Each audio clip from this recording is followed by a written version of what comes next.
베를린에 자리 잡은 지 4년이 된 평화의 소녀상, 위안부 기림의 날을 맞아 한인 시민단체 주최로 소녀상 앞에 200여 명이 모였습니다. 다음 달까지 철거해야 하는 소녀상을 지키기 위해서입니다.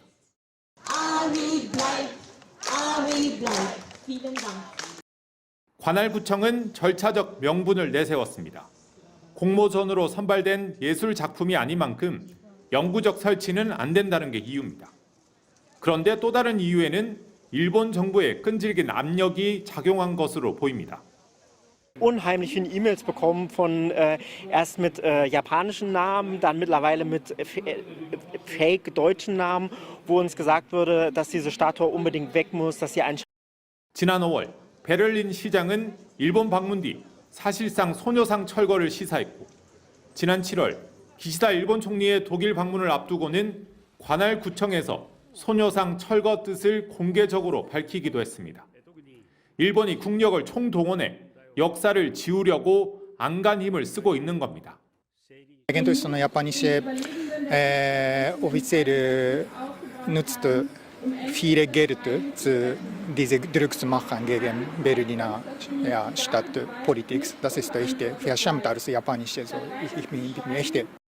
이뿐만이 아닙니다. 지난해 독일 카셀대에 있던 소녀상 역시 일본의 철거 압박이 있었던 것으로 알려졌습니다. 또 일본은 소녀상을 설치한 한인 단체에 시 지원금을 끊기 위해 심사위원들을 호텔에서 대접했다는 의혹도 터져나왔습니다. 저희 프로젝트를 일본 정부가 싫어하기 때문에 저희 프로젝트를 뽑지 말라, 아주 대놓고 얘기를 했대요. 반면 우리 정부 대응은 일본과 온도차가 큽니다. 한일 관계 개선을 앞세우는 윤석열 정부의 외교 정책 기조에 소녀상이 외교 문제로 번지면 오히려 독일에 철거 명분을 더 줄 수도 있다는 논리도 앞세웁니다. 외교부 관계자는 상황은 지켜보고 있지만 별다르게 하는 것은 없다고 말했습니다. 베를린에서 일본 정부가 소녀상 철거를 위한 활동을 노골적으로 벌이고 있는 상황에서 우리 정부의 소극적 대응이 최선의 선택인지는 의문이 남습니다. 베를린에서 MBC 뉴스 김민찬입니다. 이곳은 독일 북부, 인구 20만이 살고 있는 카셀시입니다. 카셀대학교에 설치됐던 소녀상 누진의 자리엔 지금 이렇게 빈 의자들만 덩그러니 놓여 있습니다. 학교 측이 소녀상을 기습적으로 철거한 지 약 1년이 넘었지만 여전히 그대로인 모습입니다. 그 옆에는 소녀상 누진은 어디에 있나 라고 적힌 현수막이 걸려 있습니다. 카셀대학교 학생들과 한국인 유학생, 우리 교민들까지 한자리에 모였습니다. 총장을 만나 소녀상을 제자리로 돌려놓으라는 서한을 전달하기 위해서입니다. 하지만 일본의 압박 속에 소녀상 철거를 직접 결정한 총장은 MBC 취재진에게도 일제강제동원 역사를 부정하는 듯한 말을 했습니다.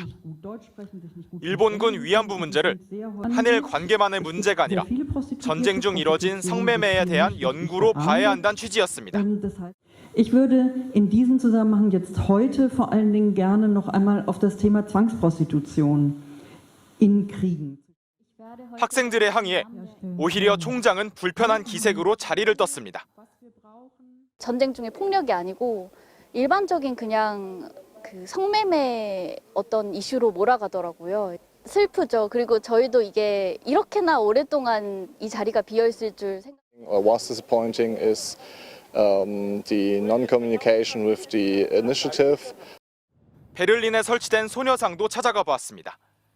독일 베를린시에 있는 소녀상 아리의 자리입니다. 그 옆에는 이렇게 응원의 마음을 담은 꽃들과 나비 모양의 쪽지들이 놓여 있습니다.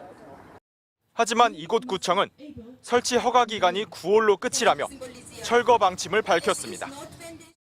교민들과 독일 시민들까지 항의했지만 구청장은 오히려 소녀상이 진짜 예술품이 아니어서 철거해야 한다는 답변을 내놨습니다. Ein echtes Denkmal ist eines, wo es einen Wettbewerb gegeben hat, wo es ein transparentes Verfahren gegeben hat. Und da können Sie jetzt den Kopf schütteln, aber so steht es im Gesetz.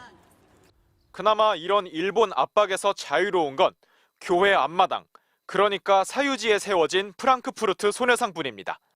독일 목사님들이랑 이제 주교회 목사님도 특별히 초대해서 오시고 네. 그분들이 같이 이렇게 벗겼거든요. 네네. 그때 우리 마음이 정말로 흐뭇하면서 해외 소녀상 지키기에 동포와 유학생, 현지 시민까지 힘을 보태고 있는 가운데 정부는 해외 지자체와 시민단체 사이 문제에 한국 정부가 개입할 수 없다는 입장입니다.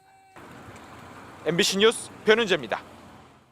한 남성이 소녀상에 철거라고 쓰인 검은색 봉지를 씌우고 소녀상 옆에 말뚝을 들고 앉아 위안부는 사기극이라고 주장합니다. 이 위안부 문제는 국제 사기입니다. 위안부들이 일본군에게 강제로 끌려갔다고 거짓말합니다. 소녀상에 철거라는 글자를 쓴 마스크나 선글라스 등을 씌우고 이 모습을 찍어 SNS에 올리는 이른바 소녀상 철거 챌린지입니다. 이 같은 행위는 한 단체가 주도하고 있는데 지금까지 올라온 게시물만 60개가 넘습니다. 경기 화성의 한 공원에 있는 소녀상입니다. 단체는 며칠 전에도 이곳을 찾아 소녀상에 마스크를 씌운 채 인증샷을 찍어갔습니다. 위안부 문제도 사기고 위안부 그 소녀상도 사기예요. 거짓말이에요, 전부 다. 다니면서 국민들에게 이거 다 거짓말이라는 거 알리기 위해서 하는 거예요. 명백한 역사 왜곡이자 피해자를 모욕하는 행위지만 현행법상 규제는 쉽지 않습니다. 소녀상은 사물이어서 명예훼손 대상으로 볼 수 없는 데다 물리적으로 훼손한 것도 아니기 때문입니다. 역사를 지우려고 한다에서 더해서 성차별이나 인종차별의 문제를 다시 한번 환기하고 확산시킨다는 측면에서 굉장히 문제적이다. 이에 지난 6일 조국혁신당 김선민 의원 등은 처벌이 어려워 피해자를 모욕하고 명예를 훼손하는 소문난 방법이 되고 있다면서 처벌법을 발의했습니다. 피해자를 기리는 동상을 훼손하거나 이용해 모욕하는 행위 등도 5년 이하 징역이나 5천만 원 이하 벌금으로 엄격히 처벌하도록 했습니다. 하지만 해당 단체는 법 제정은 애당초 불가능하다고 주장했습니다. 처벌하기 위해서 또 다른 법을 만든다? 그거는 상임위조차 논의 안 될 거예요. 지난 21대에서도 위안부 피해자법 개정 발의안이 4건이 올라왔어요. 상임위에도 안건이 못 올라갔어요. 다 폐기됐어요. 민주당 의원 60여 명도 소녀상 테러 금지 내용을 담아 법안을 내일 발의할 예정인데 국회에서 제대로 심사가 이뤄질지 아니면 해당 단체가 단언한 대로 될지 주목됩니다. MBC 뉴스 재은유입니다.